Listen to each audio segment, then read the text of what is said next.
আমরা কিন্তু প্রত্যেকটা মাই চিন্তা করি বাচ্চাদের খাবার দাবার নিয়ে, কারণ সকালে উঠেই আমাদের তাড়াহুড়া লেগে যায় যে বাচ্চাদের কি এমন পুষ্টিকর খাবার তৈরি করে দেব যেটা খেয়ে বাচ্চা স্কুলে যাবে আর সারা দিনটা বাচ্চাদের খাবারের অভাবটা আর হবে না। তো সকালে কিন্তু একদমই হাতে সময় থাকে না, তো এই জন্যই আমি এই রান্নাটা করি, কারণ ঝটপট তৈরি হয়ে যায় আর এর মধ্যে রয়েছে প্রচুর পরিমাণে সবজি। তো বাচ্চারা যেহেতু সবজি থেকে দূরে থাকতে চায়, তো বাচ্চাদের কিভাবে সবজি খাওয়ানো যায় তার জন্য কিন্তু আজকের এই রেসিপিটা। এটা বানিয়ে আপনারা যদি বাচ্চাকে দেন গরম গরম ভাত কিংবা রুটির সঙ্গে, বাচ্চারা তো বুঝতেই পারবে না, একদম মজা করে খেয়ে নেবে। আর বাচ্চা কেন, এটা বড়দের জন্য যখন টাইম হাতে থাকে না তখন কিন্তু ঝটপট এটা তৈরি করে বানিয়ে নেওয়া যায়। Hello everyone, welcome back to my another video. আপনারা সবাই কেমন আছেন? আই হোপ আপনারা সবাই অনেক বেশি ভালো আছেন। তো এখানে আমি নিয়েছি হাফ বাটি মসুর ডাল, যেটাকে আমি ধুয়ে পরিষ্কার করে ভিজিয়ে রেখেছি। ভিজিয়ে রাখলে খুবই ভালো হয়, না রাখলেও কোনো সমস্যা নেই। এবার এখানে নিয়েছি আমি পালং শাক। তো দেখতেই পাচ্ছেন আমি হাফ বাটি পালং শাক, একটা আলু, সবগুলোকে কিন্তু আমি কুচি করে কেটেছি আর ধুয়ে পরিষ্কার করে নিয়েছি, কারণ আমি কড়াইয়ে রান্না করব, তাই সব কিছু কড়াইয়ে দিয়ে দিচ্ছি।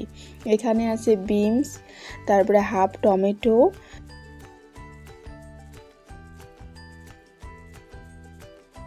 এখানে আছে একটা সিম কুচি করে নিয়েছি, আর এখানে দিয়ে দেবো আমি পেঁয়াজ কুচি অর্ধেকটা, আর ঝালের জন্য 2টো কাঁচা লঙ্কা। যেহেতু আমার এখানে হাফ বাটি মুসুর ডাল, তার জন্য আমার সবজির পরিমাণটাও এইরকম রয়েছে। আপনাদের ডাল যেমন হবে সেই হিসেবে সবজিটাকেও বাড়িয়ে দেবেন। তো এখানে 1 চামচ সর্ষের তেল দিয়ে দিলাম। এবার সব মশলাগুলো দিয়ে দেবো। তো প্রথমে স্বাদ মতো লবণ, হাফ চামচ লবণ, তারপরে হলুদ গুঁড়ো, তারপরে এখানে দিয়ে দেবো আমি জিরা গুঁড়ো, ধনিয়া গুঁড়ো, আর এখানে আমি রসুনের কোয়া দিয়েছি 6-7টা। তো এবার সবগুলোকে হাতের মধ্যে সুন্দরভাবে মেখে নেব। যত ভালো করে মাখবেন ততই কিন্তু এর টেস্টটা বেড়ে যাবে। আর এটা আপনারা কড়াইয়ে না বানিয়ে প্রেসার কুকারেও বানাতে পারেন। প্রেসার কুকারে কিন্তু আরও জলদি হয়ে যায়, একদমই সময় লাগে না।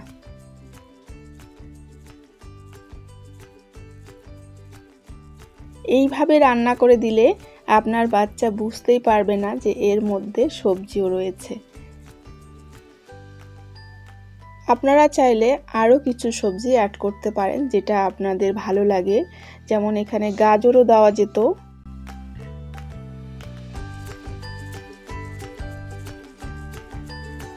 তো এবার হাতটা ধুয়ে নিলাম। তো এখানে আমি মোটামুটি 3 থেকে 4 কাপ জল অ্যাড করব।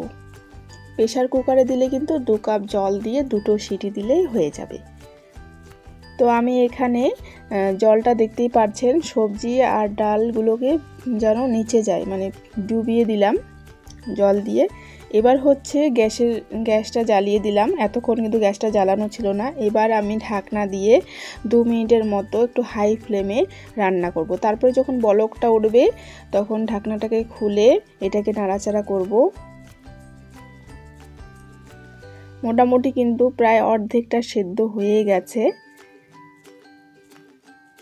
আমি কিন্তু আর কোনো জল অ্যাড করব না, আমার সেই জল যেটা দিয়েছি সেটা দিয়ে হয়ে যাবে। এবার কিন্তু আমি আবারও মিডিয়াম টু লোয়ে রেখে আবারও ঢাকনা দিয়ে এটাকে কিছুক্ষণ রান্না করব। বললাম না, ডালটা ভিজিয়ে রাখলে একদমই সময় লাগে না। এই তো দেখুন একদম হয়ে গেছে, অলমোস্ট রান্নাটা হয়ে গেছে। এত ইজি রান্না, এটা সবাই রান্না করে খেতে পারবে, যারা জানে না রান্না করতে তারাও খেতে পারবে। তো এবার আমি নেড়ে চেড়ে এটাকে আরও কিছুক্ষণ জাল করব হাই ফ্লেমে। তো সব সবজি কিন্তু আমার সুন্দরভাবে রান্না হয়ে গেছে।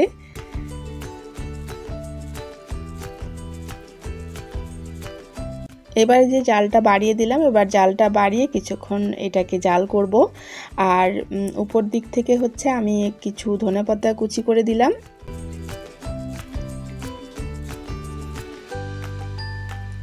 সত্যি বলছি খুবই মজা হয়েছে, সাথে হচ্ছে এত সবজি রয়েছে আর খেতেও মজা হয়েছে আর ঝটপট তৈরি হয়। এরকম রেসিপি যেটা বানাতেও সময় লাগে না আর বাচ্চারা কিন্তু খুব মজা করে খায়, তাহলে এটা না বানিয়ে আপনারা থাকতেই পারবেন না। এখন আমি অ্যাড করব হাফ চামচ ঘি। আর এমনিতে যদি আপনারা ডাল সবজি এত কিছু রান্না করতে চান তাহলে অনেক সময় লাগবে, আর এরকম এত সময় কারো কাছে সকালের টাইমে তো হয়ই না। আর বাচ্চারাও কিন্তু সকাল সকাল এত সবজি দিয়ে খাবার খেতেও চায় না, কিন্তু এইটা যদি গরম গরম বানিয়ে দেওয়া যায় এই রেসিপিটা, তাহলে কিন্তু আপনার বাচ্চা সাদা ভাত কিংবা বলেন রুটি সবার সাথে কিন্তু খুব মজা করে খেয়ে নেবে। শুধু বাচ্চাই কেন, যারা বড়রা রয়েছেন, ব্যাচেলার রয়েছেন, একা থাকেন, তারাও কিন্তু সময় পায় না এত কিছু রান্না করার, কারণ সকালে উঠেই ডিউটি যেতে হয়।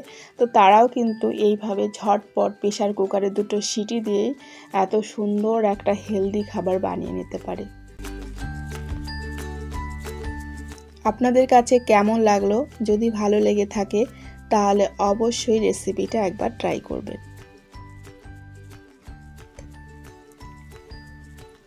এটা কিন্তু গরম গরম রুটির সঙ্গে রাতের বেলাও অনেক ভালো লাগে, কারণ কোথাও যদি যাই ঘরে এসে কিন্তু একদম তাড়াহুড়া লেগে যায়, সময় থাকে না, তখনও কিন্তু ঝটপট বানিয়ে ডিনারে রুটি দিয়ে কিন্তু এটা সার্ভ করতে পারেন। আশা করি আপনাদের কাছে অনেক ভালো লেগেছে, আর আমার রেসিপিটা এতক্ষণ ধরে দেখার জন্য আপনাদেরকে অসংখ্য ধন্যবাদ। আপনাদের সঙ্গে আমার আরও দেখা হবে নেক্সট রেসিপিতে। আপনারা সবাই ভালো থাকবেন, সুস্থ থাকবেন, আর আপনাদের কাছে আমার রেসিপিগুলো ভালো লাগলে আমার চ্যানেলটিকে সাবস্ক্রাইব করে আমার পাশে থেকে যাবেন। তো আজকের মতো এখানে আমি বিদায় নিচ্ছি। টাটা, আল্লাহ হাফেজ।